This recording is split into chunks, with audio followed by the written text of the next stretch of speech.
கர்த்தாவே ஸ்தோத்திரம். இந்த வேளையிலும் நீ சமூகத்தில் வருகிறோம். ஆவியானவர் நீர் எங்களோடு என்ன பேச சித்தமாக இருக்கிறீரோ, இந்த முதலாவது ஞாயிற்றுக்கிழமை முதலாவது 1ஆம் தேதியிலும் நீ சமூகத்தில் வந்திருக்கிறோம். கர்த்தர் இந்த நாளில் நீர் இந்த மாதம் முழுவதும் நீர் எங்களை பலப்படுத்தி சகாயம் பண்ணி எங்களுடைய ஆவி ஆத்மா சரீரத்தை உடைய கரத்தில் ஒப்புக் கொடுக்கிறோம். ஆவியானவர் நீர் எங்களோடு இடைப்படுவீராக. இயேசுவின் நாமத்தில் ஜெபிக்கிறோம் ஜீவனுள்ள பிதாவே, ஆமென். வாசிக்கலாம். சகரியா 9ஆம் அதிகாரம் 8வது வசனம். சகரியா 9ஆம் அதிகாரம் 8வது வசனம். சேனையானது புறப்படும் போது திரும்பி வரும்போதும் என் ஆலயம் காக்கும்படிக்கு அதை சுற்றிலும் பாளையம் போடுவேன். இனி ஒடுக்குகிறவன் அவர்களிடத்தில் கடந்து வருவதில்லை. அதை என் கண்களினாலே பார்த்து கொண்டிருக்கிறேன். இதை சொல்லப்பட்டிருக்கிறது சகரியா 9ஆம் அதிகாரம் 8வது வசனத்திலே, புறப்படும் போது சேனையானது என் ஆலயம் காக்கும்படி அதை சுற்றிலும் என்ன போடுவேனா, பாளையம் போடுவேன். இனி ஒடுக்குகிறவன் அவர்களிடத்தில் கடந்து வருவதும் இல்லை. அது என் கண்களினால் பார்த்து கொண்டிருக்கிறேன் அப்படின்னு சொல்லி வசனம் சொல்லப்பட்டிருக்கு. இந்த நாட்கள்ல செய்தியின் தலைப்பு என்னவென்றால், கர்த்தருடைய கண் நம்மேல் நோக்கமாய் இருக்கிறது. ஆண்டவர் 10 மாதங்கள் கர்த்தர் நம்மை கண்ணின் மணியை போல பாதுகாத்து வந்தார். இந்த 11வது மாதத்திலே வந்திருக்கிறோம். இந்த முதலாவது மாதத்தில முதலாவது நாள்ல செய்தியின் தலைப்பு என்னவென்றால், கர்த்தருடைய கண் நம்மேல் நோக்கமாய் இருக்கிறது. இந்த இதிலே சொல்லப்பட்டிருக்கிறது, அவருடைய கண் எங்க இருக்கிறதா, ஆலயத்திலே. இனி ஒடுக்குகிறவன் அவரிடத்தில் கடந்து வருவதிலே, அதை என் கண்களினால் பார்த்து கொண்டிருக்கிறேன் என்று சொல்லப்பட்டிருக்கிறது. ஆலயம் என்பது புதிய ஏற்பாட்டின்படி சொல்லப்பட்டிருக்கு. நீங்களே ஆலயம் என்று கர்த்தர் சொல்லுகிறார். அது மாத்திரமல்ல, ஒடுக்குகிறவன் இனி கடந்து வருவதில்லை என்று சொல்லப்பட்டிருக்குது. வாசிக்கலாம். உபாகமம் 11வது அதிகாரம் 11வது வசனம். உபாகமம் 11வது அதிகாரம் 11வது வசனம். நீங்கள் சுதந்திரிக்க போகிற தேசமோ மலைகளும் பள்ளத்தாக்குகளும் உள்ள தேசம், அது வானத்தின் மலை தண்ணீரை குடிக்கும் தேசம். அதில் சொல்லப்பட்டிருக்கிறது. உபாகமம் 11வது அதிகாரம் 11வது வசனத்திலே சொல்லப்பட்டிருக்கிறது. திரும்பவுமாய் வாசிங்க. நீங்கள் சுதந்திரிக்க போகிற தேசம், நீங்கள் சுதந்திரிக்கிற போகிற தேசம் மலைகளும் பள்ளத்தாக்குகளும் உள்ள தேசம், அது வானத்தின் மழை தண்ணீரை குடிக்கும் தேசம். 12, அது உன் தேவனாகிய கர்த்தர் விசாரிக்கிற தேசம். விசாரிக்கிற தேசம். வருஷத்தின் துவக்கம் முதல் வருஷத்தின் முடிவு மட்டும் எப்பொழுதும் உன் தேவனாகிய கர்த்தரின் கண்கள் அதன் மேல் வைக்கப்பட்டிருக்கும். பாருங்களே, அவருடைய கண்கள் நம்முடைய குடும்பத்தின் மீது வருஷத்தின் துவக்கம் முதல் வருஷத்தின் முடிவு மட்டும் வைக்கப்பட்டு இருக்குமா. கர்த்தருடைய கண்கள். அந்த தேசம், இந்த தேசம், நம்முடைய தேசம், நம்முடைய குடும்பம், நம்முடைய சபையில, நம்முடைய தனிப்பட்ட ஒவ்வொரு நபர் மீதும் கர்த்தருடைய கண்கள் வருஷத்தின் துவக்கம் மட்டும் முடிவு மட்டும் என்ன வச்சிருக்கிறாரா, அவருடைய கண்களை வைத்திருக்கிறார். அந்த தேசம் எப்படிப்பட்ட தேசமா, ஆசீர்வாதமான தேசம் மட்டுமல்ல, செழிப்பான தேசம். அது மட்டுமல்ல, வருஷத்தின் துவக்கம் முதல் முடிவு வரைக்கும் அந்த தேசத்தின் மேல் கர்த்தருடைய கண்கள் வைக்கப்பட்டிருக்கிறது. வாசிக்கலாம். சங்கீதம் 33ஆம் அதிகாரம் 18வது வசனம். சங்கீதம் 33:18. நமக்கு பயந்து நமது கிருபைக்கு காத்திருக்கிறவர்களின் ஆத்துமாக்களை மரணத்திற்கு விலக்கி விடுவிக்கவும், 19 பஞ்சத்தில் அவர்களை உயிரோடே காக்கவும் கர்த்தருடைய கண் அவர்கள் மேல் நோக்கமா இருக்கிறது. அதில் சொல்லப்பட்டிருக்க, தமக்கு பயந்து, அவருக்கு பயந்து, அவருடைய கிருபைக்கு காத்திருக்கிறவர்கள் மேல அவருடைய கண்கள் உயிரோட காக்கும்படி வைத்திருக்கப்பட்டிருக்கிறதா. அவருக்கு பயப்படும் போதுதான் எல்லார் மேலும் கர்த்தருடைய கண்கள் நோக்கமா இருக்காதா. எல்லார் மேலும் கர்த்தர் கண்களை வைத்து பார்த்துட்டு இருக்க மாட்டாரா. யார் மேலதான் கர்த்தருடைய கண் இருக்குமா, அவருக்கு பயந்து, அவருக்கு பயந்து இருக்கிறவர்கள் மேல், அவருக்கு பரிசுத்தம் உள்ளவர்கள் மேல், அவருடைய கிருபைக்கு காத்திருக்கிறவர்கள் மேல் தான் அவருடைய கண்கள் இருக்கும். அது மாத்திரமல்ல, 19வது வசனம் சொல்லப்பட்டிருக்கு, பஞ்சத்தில் அவர்களை உயிரோட காக்கவும். இந்த கொரோனால பாருங்க, இந்த 10 மாதங்கள் ஆண்டவர் எவ்வளவு அழகாக நம்ம நடத்தினார் பாருங்க. எல்லாம் நினைச்சுட்டாங்க, அந்த ரோட்ல போறவங்க, இல்ல சுத்தம் இல்லாதவங்க, இப்படிப்பட்டவங்களுக்கு தான் கொரோனா வரும்னு. ஆனா பெரிய பெரிய பெரிய வீடுகள்ல பெரிய பெரிய எவ்வளவு பெரிய அதிகாரிகள் எவ்வளவு ஒரு சேஃபா இருந்தாங்களோ, அந்த வீட்டுக்காரங்க கூட என்ன செஞ்சுச்சு, கொரோனா போய் இன்னைக்கு பாருங்க, இன்னைக்கு கூட காலையில பாத்தீங்கன்னா நியூஸ் வந்துருக்கு, ஒரு அமைச்சர் கொரோனால இறந்து போயிட்டாரு அப்படின்னு சொல்லி. அப்ப பாத்தீங்கன்னா எவ்வளவு பெரிய, நம்ம நினைக்கிறோம் நம்முடைய ஞானம், நம்மளுடைய அறிவு சொல்லுது நம்ம சேஃபா இருக்கணும். ஆனா ஆண்டவர் சொல்றாரு, பஞ்சத்தில் அவர்களை உயிர்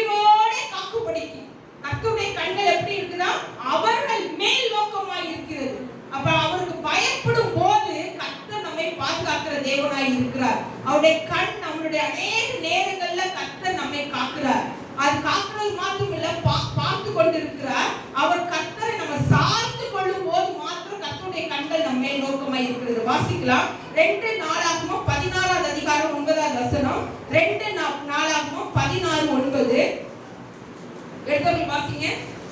நம்மை பற்றி யுத்தம் இருதயத்தோடு இருக்கிறவர்களுக்கு நம்முடைய வல்லமை விளங்க பண்ணும்படி கர்த்தருடைய கண்கள் பூமி எங்கும் உலாவிக் கொண்டிருக்கிறது.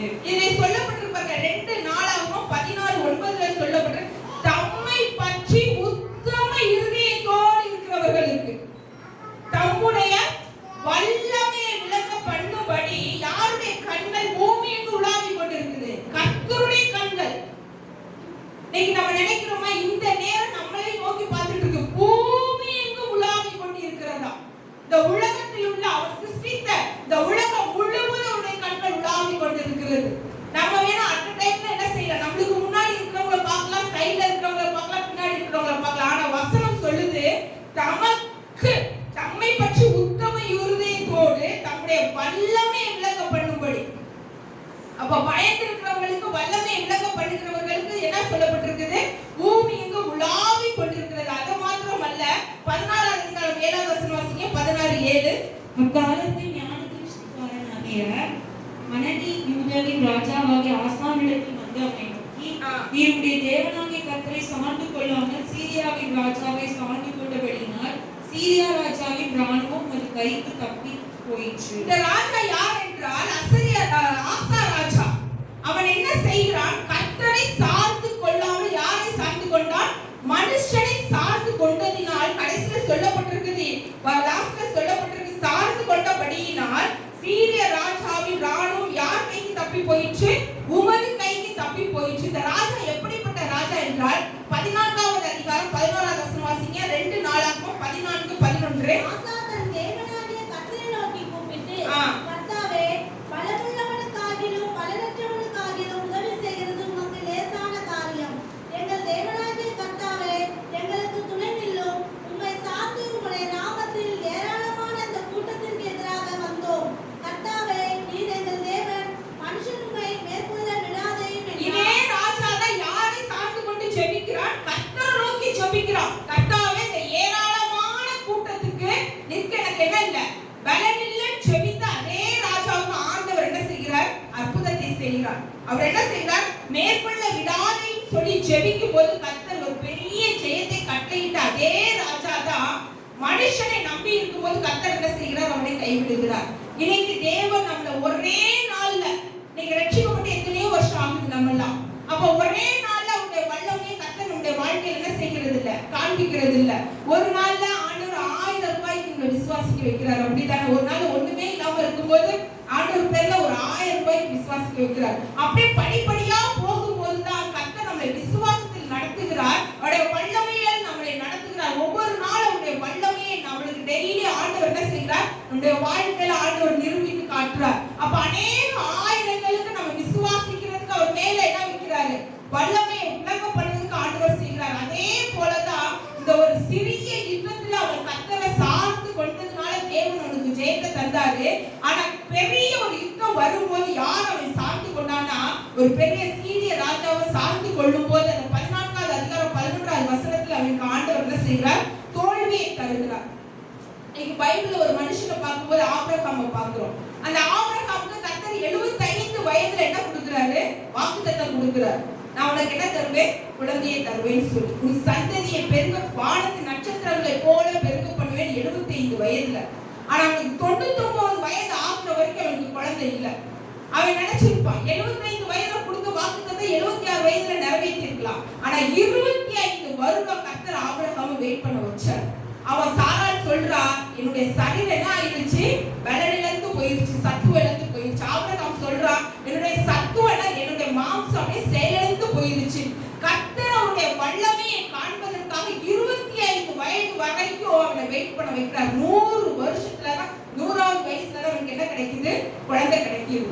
அதே போலதான் அப்பா அவன் விசுவாசிச்சு. அதனாலதான் ஈசாக்கை கர்த்தர் பலியிடுவதற்காக ஆபிரகாம்கிட்ட கொண்டு போய் சொல்லும் போது தன் மனைவியாகிய சாராள்கிட்ட கூட அந்த விஷயத்தை அவன் சொல்லவே கிடையாது, போய் பலியிடுறான். அப்ப அவனுக்குள்ள என்னன்னாக்க கர்த்தர் திரும்பவுமா எனக்கு குழந்தையை தருவார்ன்ற ஒரு விசுவாசம் அவனுக்குள்ள இருந்துச்சு. 25 வருடம் தன்னுடைய சரீரத்தினால அவனுக்கு குழந்தை கிடைக்காது நிச்சயம் அவனுக்கு தெரியும். கர்த்தர் அவனை வெயிட் பண்ண முடியும். வாசிக்கலாம். எபிரேயர் 11 அதிகாரம் 17 வசனம். எபிரேயர் 11:17 வாசிக்கலாம். மேலும் விசுவாசத்தினாலே ஆபிரகாம் தான் சோதிக்கப்பட்ட போது ஈசாக்கை பலியாக ஒப்புக் கொடுத்தான்.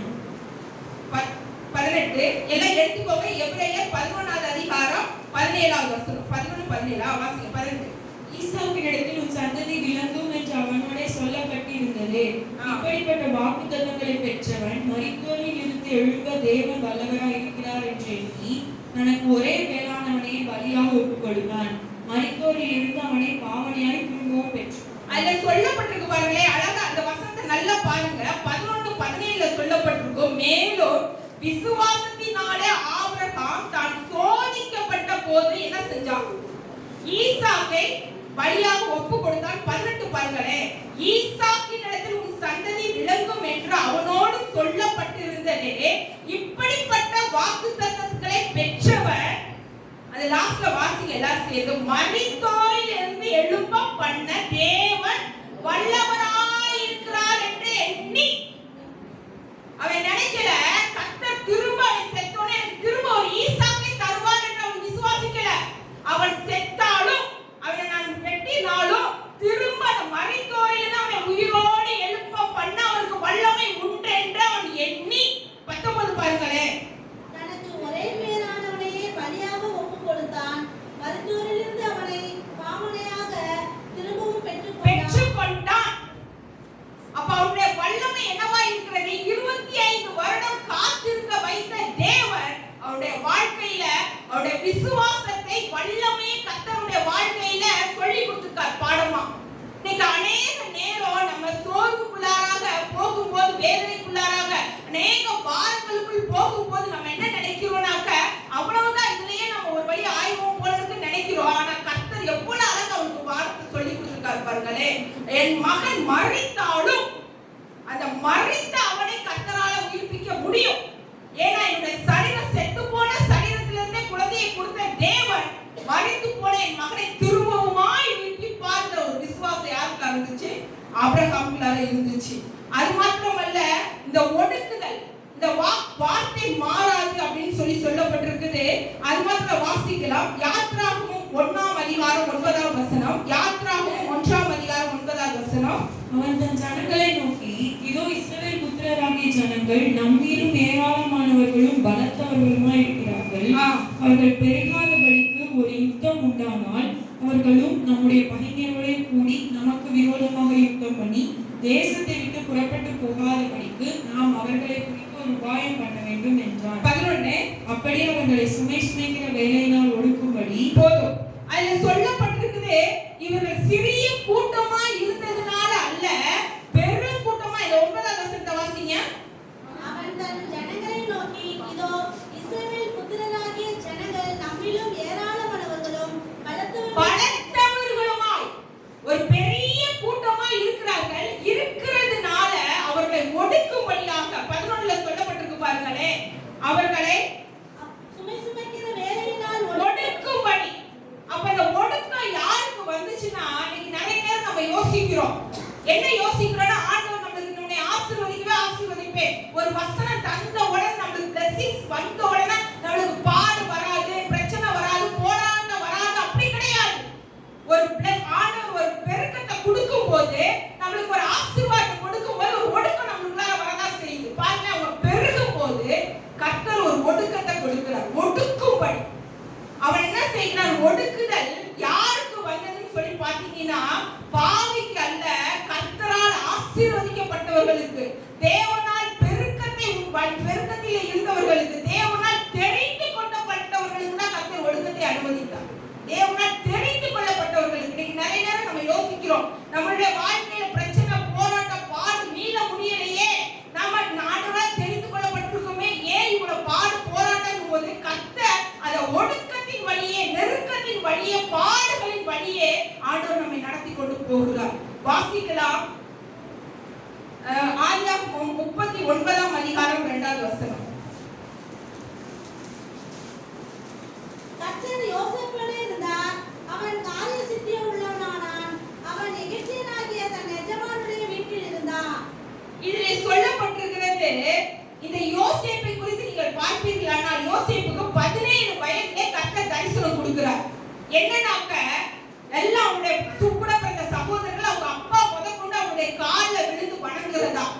17 வயதுல தரிசனம் கண்ணோட வீட்டுல போய் சொல்றான். சொன்ன உடனே அவன் நினைச்சிருப்பான் அடுத்த நாள்ல அடுத்த வருஷத்துல நான் பெரிய லீடரா ஆயிருவேன்.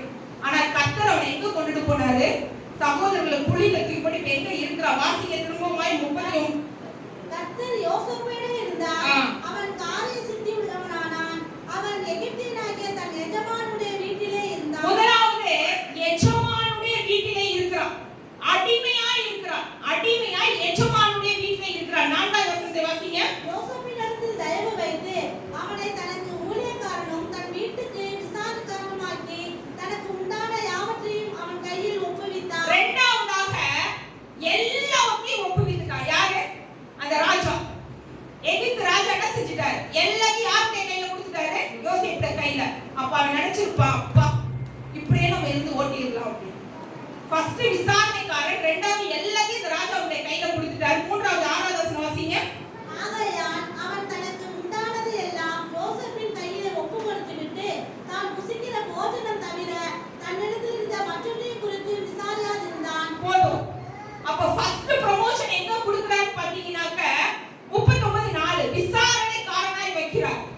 யோசேப்புக்கு செகண்ட் ப்ரமோஷன் வருது. எங்க வருதுன்னா 39:6ல. எல்லா சாப்பாட்டை தவிர எதையுமே ராஜா என்ன செய்யல, கேட்கல. 39:6 அப்படிதான் சொல்லப்பட்டிருக்குது.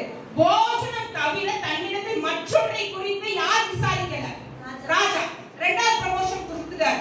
அப்ப யோசேப்பு என்ன நினைச்சிருப்பான்? ரொம்ப சேஃபா இருக்கு தான் லைஃப், செம்ம சூப்பரா போயிட்டு இருக்குன்னு சொல்லிட்டு அப்படியே மனசுல நினைச்சிட்டு இருப்பான். ஆனா ஆண்டவர் தரிசனம் கொடுத்தது எல்லாருடைய கால்ல விழுந்து வணங்குது. அதுலயே அவன் திருப்தியா இருந்துட்டே இருந்திருப்பான். ஆண்டவர் அடுத்தது கொடுத்தாரு பாருங்க, அந்த ஆசீர்வாதத்தை அப்படியே போயிட்டு இருக்கும்போது கொடுக்குறாரு. அவன் என்ன செஞ்சாரு? சிறைச்சாலையில எங்க கொண்டு போய் போட்டாங்க? சிறைச்சாலையை கொண்டு போய் போட்டாங்க. அப்ப நம்ம நினைக்கிறோம் எனக்கு இந்த லைஃபே போதும், இந்த சேஃபே போதும், இப்படி இருக்கிற லைஃபே போதும்னு. ஆண்டவர் சொல்றாரு, இல்ல இல்ல, உன்னை இந்த நோக்கத்துக்காக நான் கொண்டுட்டு வரல, இதை விட ஒரு பெரிய காரியத்துக்காக நோக்கத்துக்காக நான் உன்னை அழைத்திருக்கிறேன் சொல்லிதான் ஆண்டவர் நான் அநேக நேரம் நம்முடைய வாழ்க்கையில நிறைய நெருக்கங்கள், ஒடுக்கங்கள், பாடுகளை நம்முடைய வாழ்க்கையில அனுமதிக்கிறார். வரும்போது நம்மளால அதால தாங்க முடியல, இதுவே போதுமே நினைக்கும் போது ஆண்டவர் அடுத்த ஸ்டெப்புக்கு கொண்டு போறதுக்காக ஆண்டவர் அந்த பாடுகளுக்குள்ள அனுமதிக்கிறார். யோசேப்பை அனுமதிக்கும் போதுதான் அவனை கர்த்தர் அந்த உள்ள ராஜாவுக்கு ஸ்தானத்துல இருந்து அவனுக்கு மேலாக கர்த்தர் யோசேப்பை என்ன செய்கிறார்? உயர்த்துகிற தேவனாய் இருக்கிறார். வாசிக்கலாம். 1 சாமுவேல் 11ஆம் அதிகாரம் 21வது வசனம். 1 சாமுவேல் 11:21. எடுத்து வாசிங்க. 2 சாமுவேலா?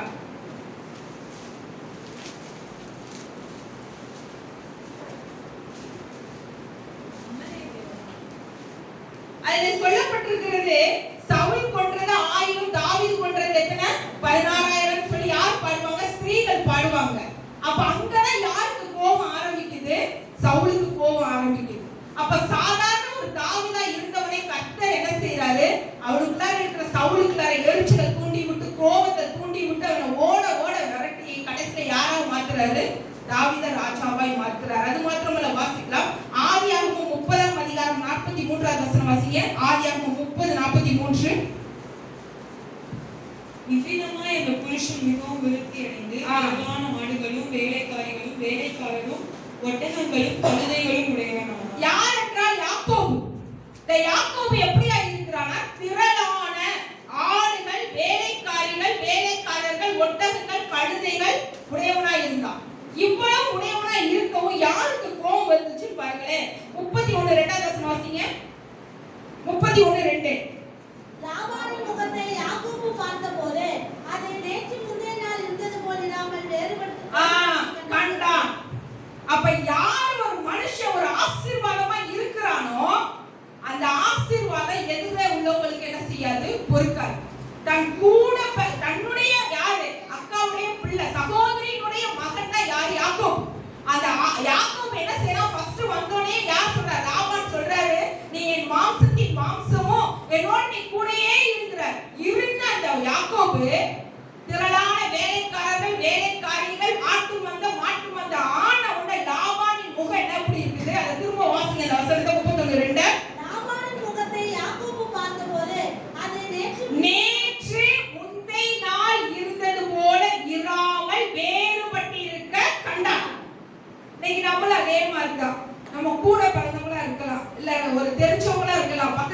ஒரு வண்டி வாங்கிட்டு அவங்கள்ட்ட நீங்க பாத்தீங்கன்னா அவங்களுடைய முகமே வேற மாதிரி ஆயிடும். ஒரு கார் வாங்கிட்டு அவங்களுடைய முகமே வேற மாதிரி ஆயிடும்.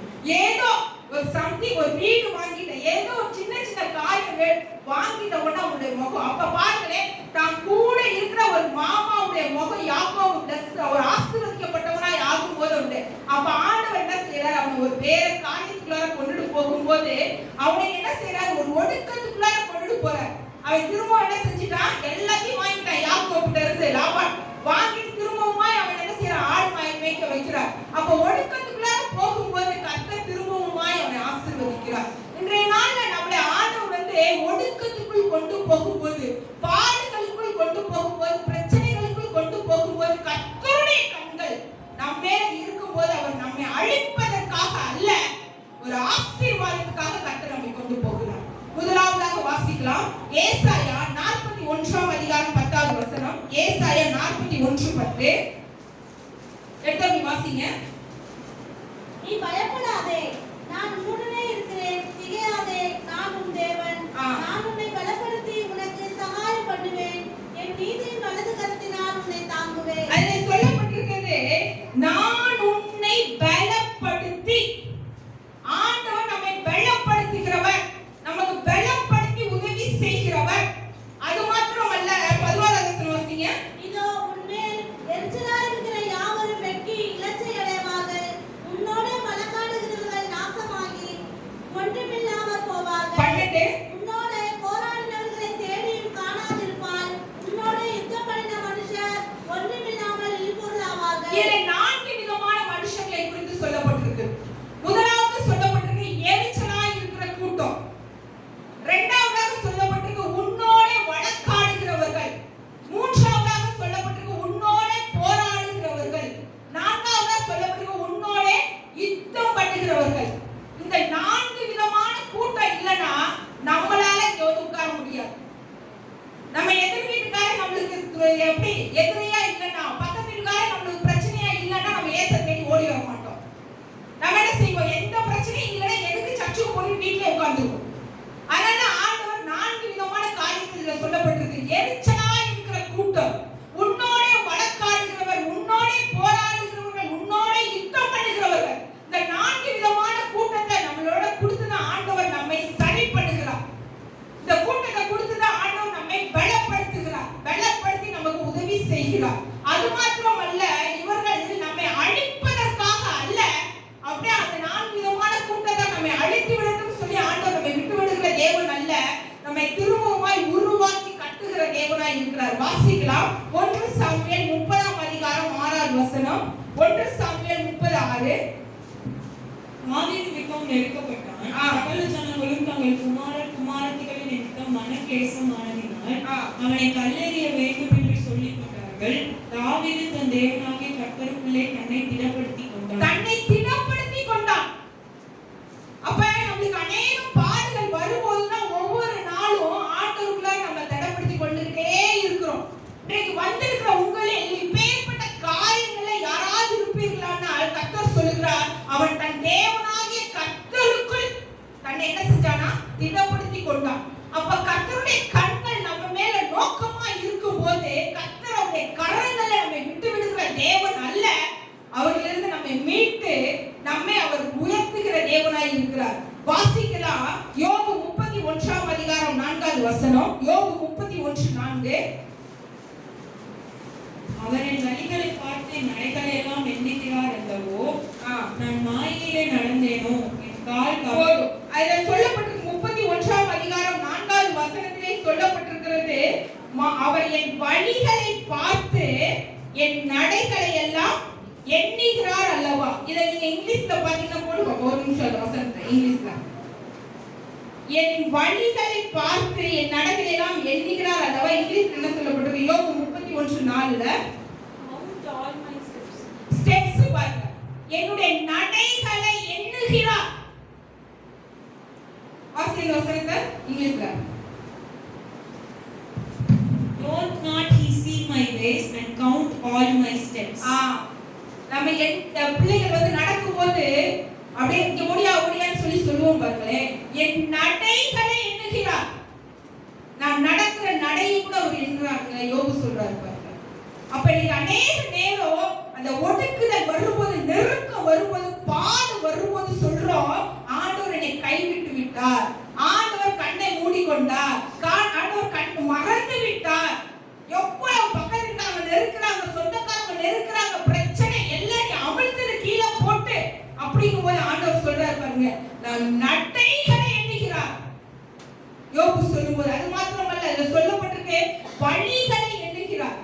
அப்ப தாவீது தன்னுடைய தேவனாகிய கர்த்தருக்குள் தன்னை திடப்படுத்திக் கொண்டார் என்று சொல்லப்பட்டிருக்குது. முதலாவதாக சொல்லப்பட்டிருக்கு, ஒடுக்கத்திலிருந்து நம்மை விடுதலையாக்குகிறார். முதலாவது பாயிண்ட், நம்மை ஒடுக்கத்திலிருந்து விடுதலையாக்குகிறார்.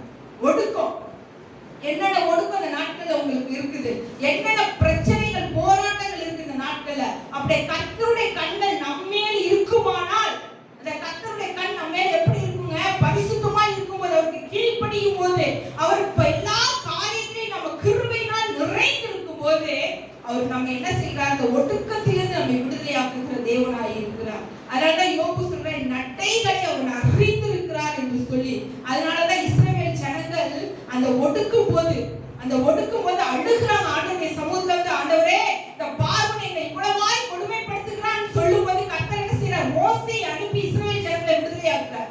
விடுதலையாக்கி அவங்க வந்துகிட்டே இருக்கிறாங்க. வந்துட்டு இருக்கும்போது யார் வர, பின்னாடி கத்திட்டு வர்றது யார் கத்திட்டு வர, இஸ்ரவேல் ஜனங்களை எகிப்திய சேனைகள்.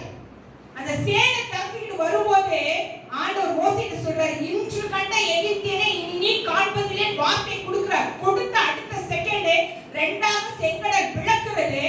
அந்த எல்லா பார்வன் சேனைகள் எதுக்காக போயிருது, அந்த செங்கடல்ல போய் அடுத்த செகண்ட் அவங்க யாருமே எதை பார்க்கல, எகிப்தியரை பார்க்கவே இல்லை. அப்ப கர்த்தருடைய கரம் ஒடுக்கம் வரும்போது, கர்த்தர் எந்த ஒடுக்கத்திலே நம்மளை எவ்வளவு நாள் நீடித்திருக்க வைக்கிறார்னா, அந்த காரியம் நம்மளை சரி பண்ற வரைக்கும் கர்த்தர் அந்த ஒடுக்கத்தில் நம்ம வைக்கிறார்.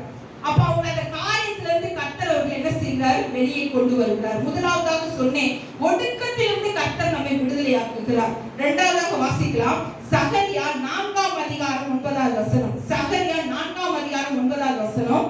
செருபாபேலின் கைகள் இந்த ஆலயத்துக்கு அஸ்திபாரம் போட்டது, அவன் கைகளை இதை முடித்து தீர்க்கும், அதனால் சேனைகளின் கர்த்தர் என்னை உங்களிடத்திற்கு அனுப்பினார் என்று அறிவாய். 10 அற்பமான ஆரம்பத்தின் நாளை யார் அசட்டை பண்ணலாம், பூமி எங்கும் சுற்றி பார்க்கிறவர்களாகிய கர்த்தருடைய 7 கண்களும் செருபாபேலின் கையில் இருக்கிற தூக்கு நூலை சந்தோஷமாய் பார்க்கிறது என்றார். 4ஆம் அதிகாரம் 9வது வசனத்தில் சொல்லப்பட்டிருக்கு, செருபாபேலின் கைகள் இந்த ஆலயத்துக்கு என்ன போடுமா, அஸ்திபாரம் போட்டது, அவன் கைகளை இதை முடித்து தீர்க்கும் என்று யார் சொல்றாரு, கர்த்தர் சொல்லுகிறார். அது மாத்திரம் 10வது வசனம் சொல்லு, அற்பமான ஆரம்பத்தின் நாளை யார் அசட்டை பண்ணுவார், பூமி எங்கும் சுற்றி பார்க்கிறவர்களாகிய கர்த்தருடைய எத்தனை கண்கள், 7 கண்களும் யாருடைய கையில இருக்கிற தூக்கு நூலை பார்த்துட்டு இருக்கான், செருபாபேலின் கையில் இருக்கிற.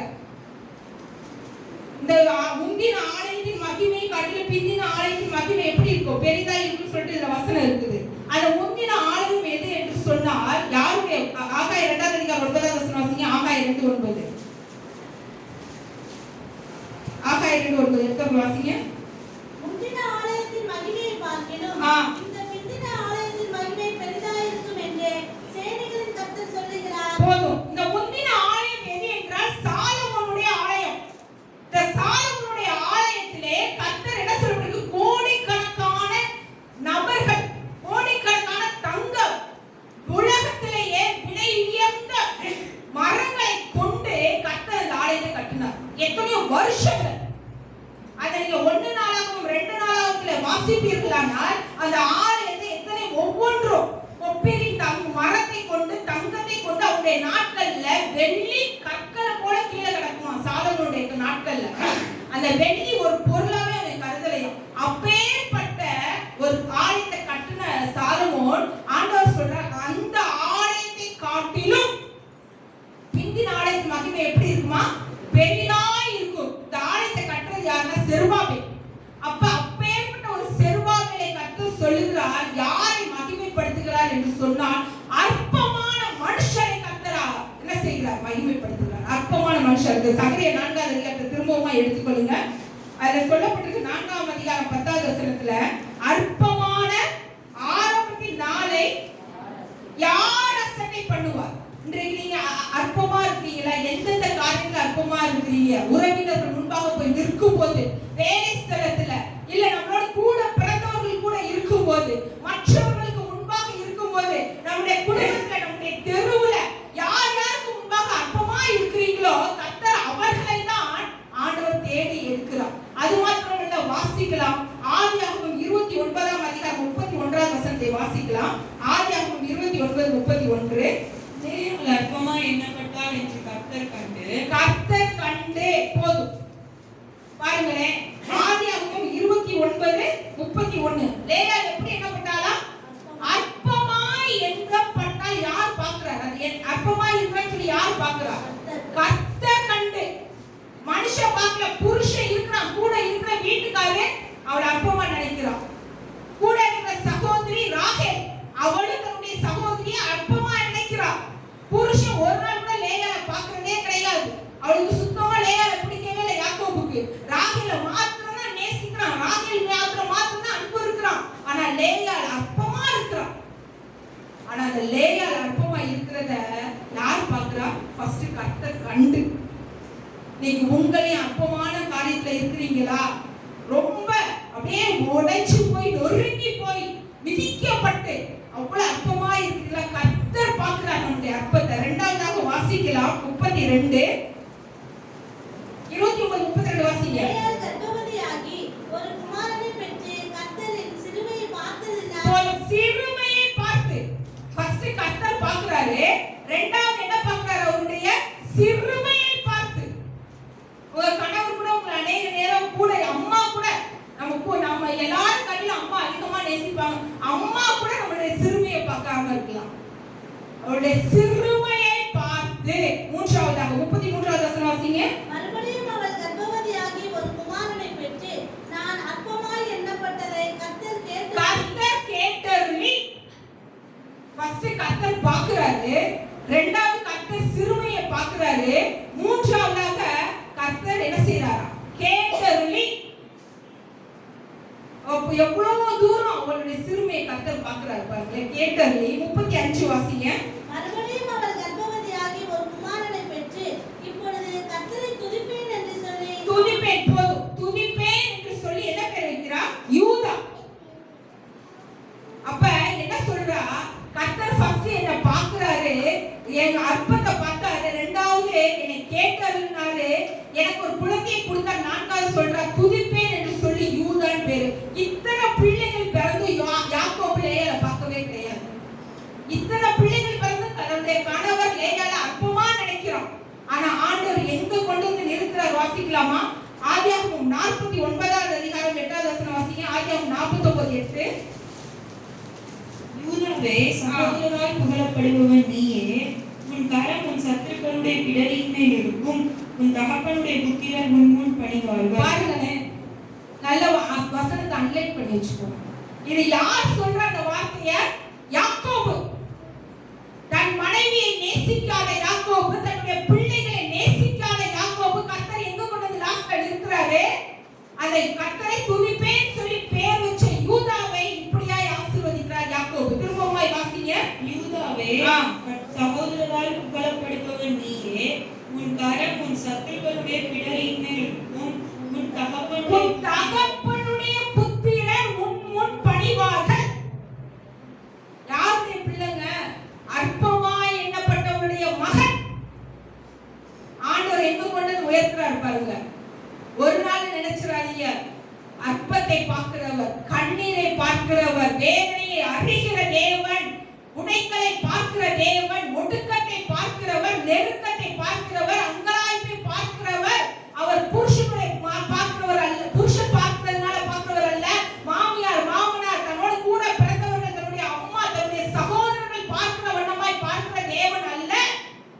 ஒரு விசேஷ விதமாய் அவருடைய கண்கள் நம்ம மேல் நோக்கமா இருக்குமானால், எப்படி யூதாவை உயர்த்தின தேவன் நம்மையும் உயர்த்துவதற்கு வல்லமையுள்ள தேவன். இந்த யூத கோத்திரத்துல தான் யார் பிறந்தார்? இயேசு கிறிஸ்து பிறந்தார்.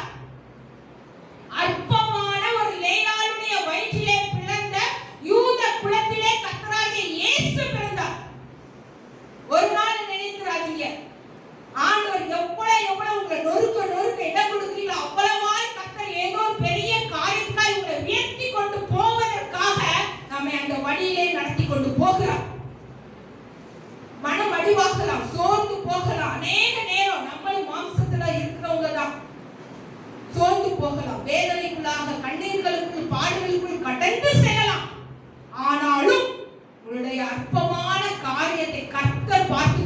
பாருங்க, ஒரு நாள் மறந்துடாது.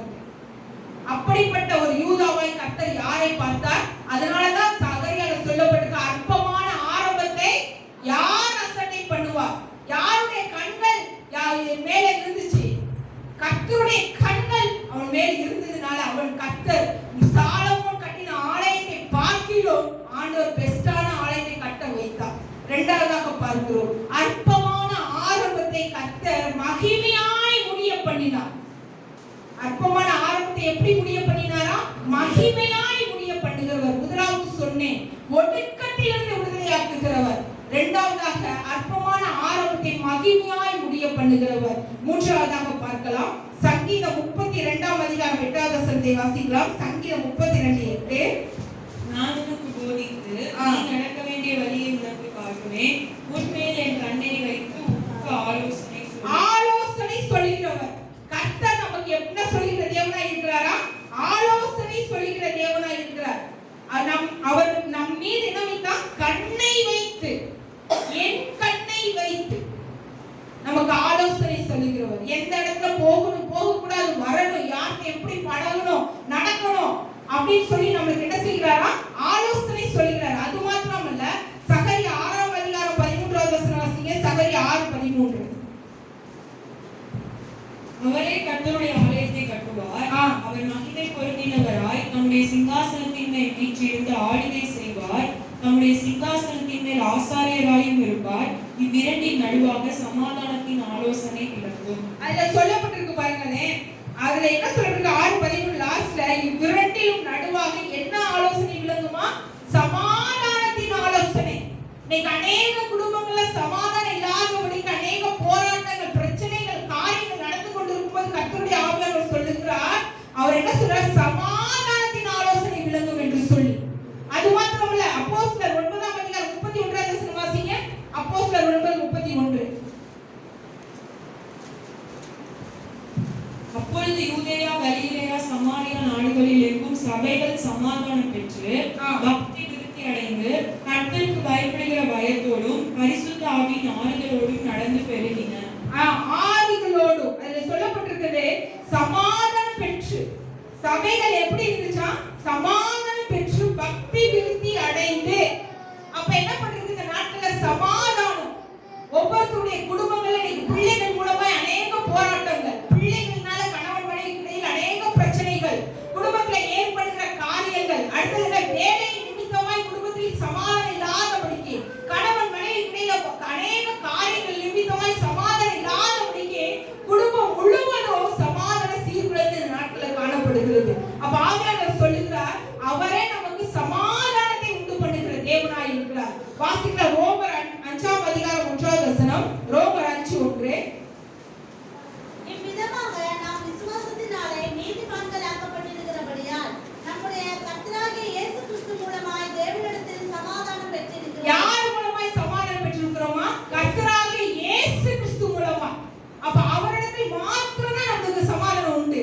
அவர் மட்டும் தான் நமக்கு சமாதானத்தின் தேவன். இன்னைக்கு அநேக நேரம் நமக்கு ஏதாவது ஒரு ஆலோசனை தேவனாக நம்மளோட மூத்த வயதுள்ளவர்கள் இல்ல நம்மளோட வீட்டுல குடும்பத்துல யாராவது இருந்தாங்க, நம்மளோட அம்மாட்ட போய் இல்ல வேற யார்ட்டையும் போய் நம்ம என்ன செய்யும்? ஒரு காரியத்துக்கு அட்வைஸ் கேட்கிறோம். ஆனா ஆண்டவர் மாத்திரம் தான் நம்முடைய குடும்பத்துக்கு சமாதானத்தை கொடுக்க முடியும்.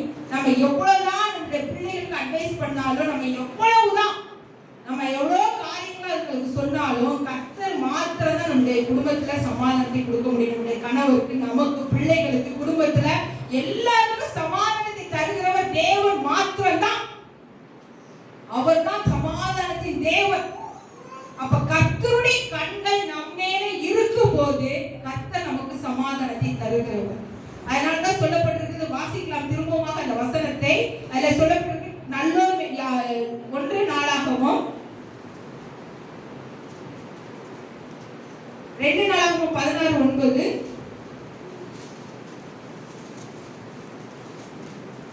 நம்மை பற்றி உத்தம இதயத்தோடு இருக்கிறவர்களுக்கு நம்முடைய வல்லமை விளங்கப்படும்படி கர்த்தருடைய கண்கள் பூமியெங்கும் உலாவிக் கொண்டிருக்கிறது. அப்ப இன்னைக்கு உங்களையும் என்னையும் அவருடைய கண்கள் பார்த்து கொண்டே இருக்கிறது. பார்த்து கொண்டிருக்கும்னா எல்லாரையும் கர்த்தர் பார்க்கிறவர் அல்ல. அவருக்கு பயந்து இருக்கிறவர்களை, அவருக்கு பரிசுத்தத்தோடு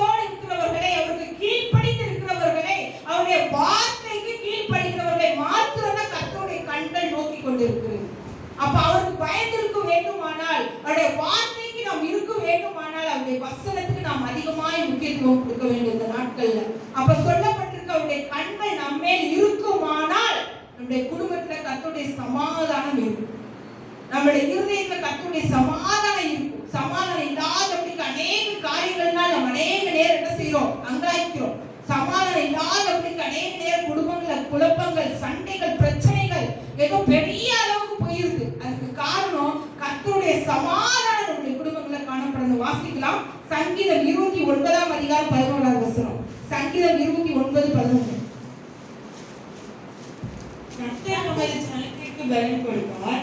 கர்த்தர் தமது ஜனத்திற்கு சமாதானம் அருளி அவர்களை ஆசீர்வதிப்பார். அதுல சொல்லப்பட்டிருப்பாங்க, கர்த்தர் தமது ஜனத்துக்கு என்ன கொடுப்பாராம்?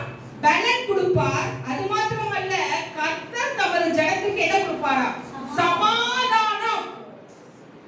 அவர் தான சமாதானம் தரணும். நீங்க எவ்வளவு பெரிய கோர்ட் கேஸா இருக்கலாம், அல்ல பெரிய வீட்டுல உள்ள ஆட்களையே நீங்க தரட்டி வச்சு பஞ்சாயத்து பேசலாம், இல்ல எவ்வளவு பெரிய ஆட்களை வச்சு பஞ்சாயத்து பேசலாம். கர்த்தர் மாத்திரம் தான் ஒரு குடும்பத்துக்கு, ஒரு தனிப்பட்ட மனுஷனுக்கு என்ன கொடுக்க முடியும்?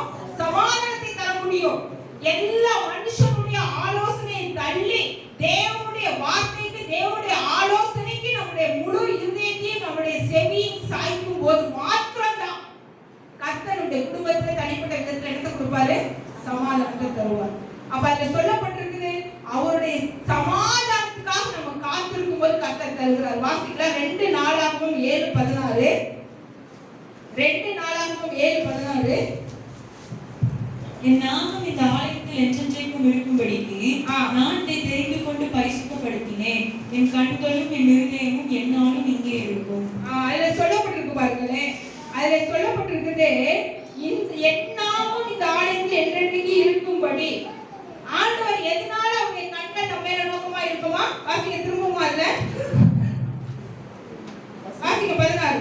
என் நாமம் இந்த ஆலயத்தில் என்றென்றைக்கும் இருக்கும்படி நான் இதை தெரிந்து கொண்டு பரிசுத்தப்படுத்தினேன். என் கண்களும் என் இருதயமும் என்னாலும் இங்கே இருக்கும். அப்ப கண்களும் இருதயமும் இருக்கணும்னா நம்மள என்ன இருக்கணும்? பரிசுத்தம். பரிசுத்தம் இருக்கும்போது மாத்திரம்தான் கர்த்தருடைய கண்கள் நம்ம மேல நோக்கமா இருக்கும். கர்த்தருடைய கண்கள் நம்ம மேல நோக்கமா இருந்தாதான் நம்ம நடக்கிற அடிகளை அவர் ஸ்திரப்படுத்துவார். அதனால தாவீது சொல்லும்போது சொல்றாரு, என் கால்கள் வலுவாதபடிக்கு கரங்கள் என்ன செய்யறாரா? ஏந்துகிறார். 90 சங்கீதத்தில் சொல்லப்பட்டு. அப்ப நம்ம வலுவாதபடிக்கு நம்முடைய கால்கள் அடிகளை உறுதிப்படுத்துகிறவர். எதனால? நம்ம பரிசுத்தமா இருக்கும்போது மாத்திரமே கர்த்தருடைய கண்கள் நம்ம மேல நோக்கமா இருக்கு. அப்ப மூன்றாவதா பார்க்கிறோம், சமாதான ஆலோசனை தந்து நடத்துகிறார். முதலாவதாக பார்த்தோம், ஒடுக்கத்திலிருந்து விடுதலையாக்குகிறார். இரண்டாவதாக அவர் அற்பமான ஆரம்பத்தை மகிமையாய் முடிய பண்ணுகிறார். மூன்றாவதாக சமாதானமான ஆலோசனை தந்து நம்மை நடத்துகிறார். இது 3 காரியத்துக்கு முக்கியமானது ஒரே ஒரு இதுதாங்க. கர்த்தருடைய கண்கள் யார் மேல இருக்கணும்? நம்ம மேல நோக்கமா இருக்கணும். நம்ம எவ்வளவு பெரிய ஒடுக்கம் வரலாம், எவ்வளவு பெரிய நெருக்கம் வரலாம், ஆனா கர்த்தருடைய கண்கள் மாத்திரம் நம்ம மேல இருந்துச்சுன்னா போதுங்க, ஆண்டவர் நம்மை அழகாய் நடத்துவார். இஸ்ரவேல் ஜனங்கள் ஒட்டுக்கிற அந்த ஆளு ராஜா. வாசிக்கலாம் யாத்ராகமம் 1ஆம் அதிகாரம் ஒரு வசனத்தை வாசித்து முடிக்கலாம். யாத்ராகமம் 1.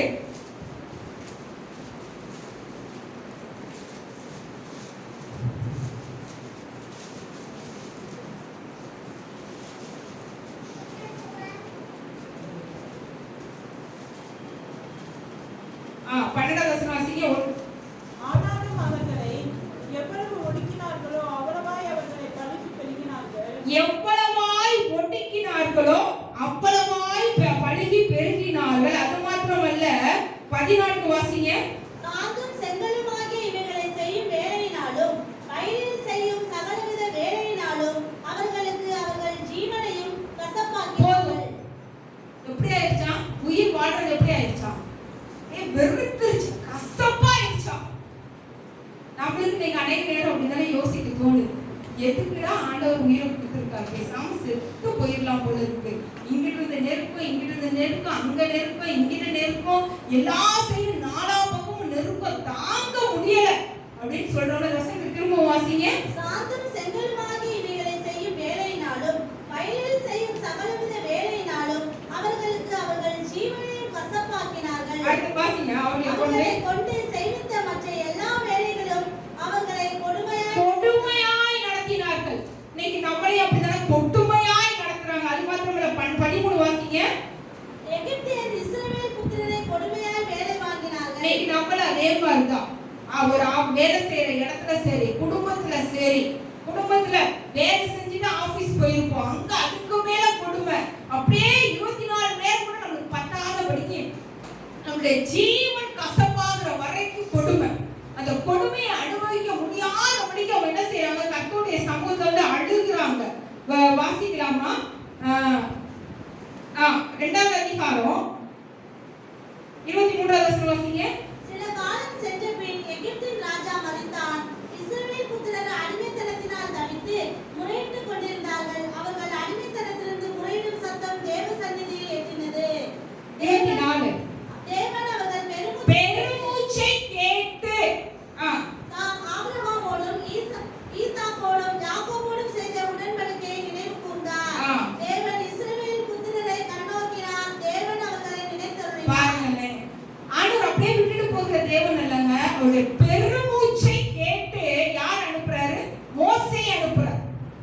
இவங்க இங்க இந்த யோசிச்சு பாருங்களேன், இந்த ராஜா வந்து இவங்களை கொடுமைப்படுத்தவே இஸ்ரவேல் ஜனங்கள் அப்படியே காயப்பட்டு நீங்க பாட்டுக்கு என்ன வேணாலும் வேலை செஞ்சுக்கோங்க அப்படின்னா இவங்க அழுவாங்களா? இவங்க அடுத்து எங்க போகணும்? கானானுக்கு போகணும். அதனால தேவன் இந்த எகிப்து ராஜாவை கொடுமைப்படுத்த வைக்கிறார், நெருக்க வைக்கிறார், உபத்திரவம் கொடுக்க வைக்கிறார். இன்னைக்கு நம்மளையும் அநேக உபத்திரவத்துக்குள்ளார, நெருக்கத்துக்குள்ளார, இடுக்கத்துக்குள்ளார நம்ம யாரோ ஒருத்தர் செஞ்சுட்டு இருக்காருன்னா கர்த்தர் அவரே அனுமதிக்கிறார். எதுக்காக? அடுத்த ஸ்டெப் போறதுக்காக. இது நடக்கும்னா கர்த்தர் யார் அனுப்புறாரு? மோசே அனுப்புறாரு. மோசே அனுப்பி எங்க கூட்டிட்டு போறாரு? பாலும் தேனும் ஓடுகிற கானான் தேசத்துக்கு கர்த்தர் அவர்களை அழைத்து கொண்டு போறார். இங்க நெருக்கம் மாத்திரம் இல்லைன்னா எகிப்திய ஜனங்கள் நல்லா ஜாலியா இருந்திருப்பாங்க, கானானே மறந்துருப்பாங்க. இன்னைக்கு நம்மளுடைய வாழ்க்கையிலும் கண்ணீர், நிறைய கொஸ்டின்ஸ், அநேக நேரம் அப்படி ஆண்டவருடைய சமூகத்தை போய் உட்கார்ந்து ஜெபிக்கவே வார்த்தை வர கிடக்குது. நம்முடைய வாழ்க்கையில் அநேக நேரம் அப்படியே நம்ம அங்கலாய்ப்பு, அப்படியே பெருமூச்சு, அப்படியே அந்த சத்தம் அப்படியே வந்து இருக்குமான அந்த பெருமூச்சை கேட்ட தேவன் உங்களுடைய சத்தத்தையும் அவர் பார்த்து கொண்டே இருக்கிறார். எப்படி லேயாளுடைய அற்பமான காரியத்தை கண்ட தேவன் ஒவ்வொருத்தருடைய அங்கலாய்ப்பை கர்த்தர் பார்த்து ஏற்ற நேரத்திலே கர்த்தர் நமக்கு பதில் கொடுக்க போகிறார். ஆனா அதுக்கு முதல்ல வேணும்னா கர்த்தருடைய கண்கள் நம்மேல நோக்கமா இருக்கணும். நம்மேல எழுதி வச்சுக்கோங்க. இன்றைக்கு நவம்பர் மாதம் 11வது மாதத்துல ஆண்டவருடைய வசனத்தின்படி உங்கள் ஒவ்வொருத்தருடைய வாழ்க்கையில இருக்கிற நெருக்கத்துக்கு ஆண்டவர் அப்படியே அழைத்து கொண்டு போகிற தேவன் அல்ல. ஏதோ ஒரு பெரிய பெருக்கம், ஒரு பெரிய ஆசீர்வாதம், ஒரு பெரிய ஒரு செழிப்புள்ள காரியத்தை ஆண்டவர் ஒவ்வொருத்தருடைய வாழ்க்கையில வைத்திருக்கிறார். அதை கொண்டு போறதுக்காக அந்த பாதையின் வழியை கர்த்தர் நடத்தி போகிறார். அது கரடு முரடாக, முள்ளுள்ள இடமா இருக்கலாம், மழையுள்ள பாதையா இருக்கலாம், சேர் நிறைந்த பாதையா இருக்கலாம். எல்லாவற்றிலும் யோபு சொல்வது போல நம்முடைய நடைகளை அவர் எண்ணுகிறார். அந்த நடைகளை எண்ணுகிற தேவன் முடிவிலே நம்மை சமாதானத்தின் பாதையை கொண்டு போய் நம்மை நிறுத்தி ஆண்டவர் நம்மை மகிமையாய் நடத்த போகிறார். எல்லா கண்களை மூடி ஜெபிக்கலாமா? கர்த்தருடைய கண்கள் இந்த மாதம் முழுவதும் நம்ம மேல் இருப்பதாக அதற்காக ஒப்பு கொடுத்து எல்லாம் ஜெபிக்கலாமா? எல்லா கண்களை மூடி ஜெபிக்கலாம். ஆண்டவரே யோசித்து பாருங்களேன், 10 மாதங்கள், 10 மாதம் தகப்பன் தன் பிள்ளையை சுமக்கிறது போல மோசே சொல்றான் இஸ்ரவேல் ஜனங்களே, 40 வருடம் உங்களை சுமந்து வந்தாரே. ஆண்டவர் 10 மாதங்கள் உங்களை சுமந்து வந்த தேவன் இனிமேலா உங்களை கைவிடுவார்?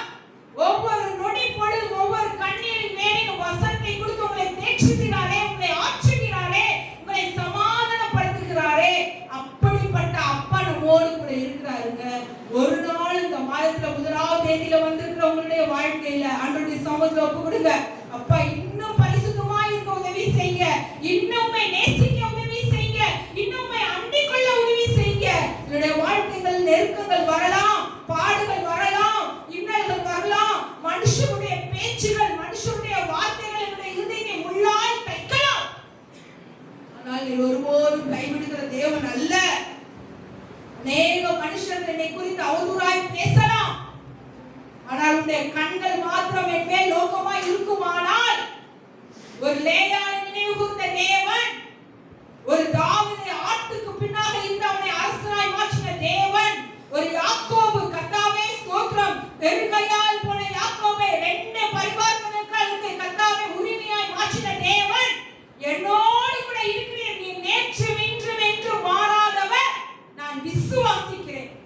கர்த்தாவே என்னை மகிமையாய் நடத்த உம்மாலே மாத்திரம்தான் முடியும்.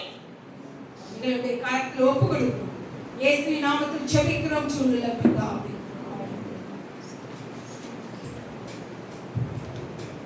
கரங்களை தட்டி கர்த்தரை மகிமைப்படுத்துவோம். நல்ல வார்த்தைக்காக கர்த்தரை ஸ்தோத்திரம் பண்ணுவோம். ஆண்டவர் நல்லவர். ஹல்லேலூயா. கர்த்தருடைய நாமம் மகிமைப்படுவதாக. காணிக்கை கைகளை கொள்ளுவோம். தசமபாகம் கர்த்தருக்காக கொடுக்கிற காரியங்கள், பொருத்தனை பணிகள் எல்லாவற்றையும் கையில் எடுத்துக் கொள்வோம். நல்ல பிதாவே, இந்த வேலைக்காக ஸ்தோத்திரம். கர்த்தர் பிள்ளைகள் கொடுக்கிற ஆண்டவரை தன்னுடைய வருமானத்திலிருந்து கர்த்தருக்காக ஆண்டவரை கொடுக்கிற தசமபாகம், காணிக்கை, பொருத்தனை பணிகள் எல்லாவற்றையும் கர்த்தர் ஆசீர்வதிங்க. உங்களிடத்திலிருந்து உங்களுக்கே கொடுக்குறாங்க, உற்சாகமா கொடுக்குறாங்க. அவங்களுடைய சம்பளத்திலிருந்து ஆண்டவருடைய உச்சிதமான பங்கை கர்த்தருக்காக கொடுக்கிற அந்த பிள்ளைகளை கர்த்தர் ஆசீர்வதிங்க. இயேசுவின் நாமத்தில் ஜெபம் செய்கிறோம். ஒரு பாடலை பாடும் பொழுது நம் காணிக்கை படைப்போம்.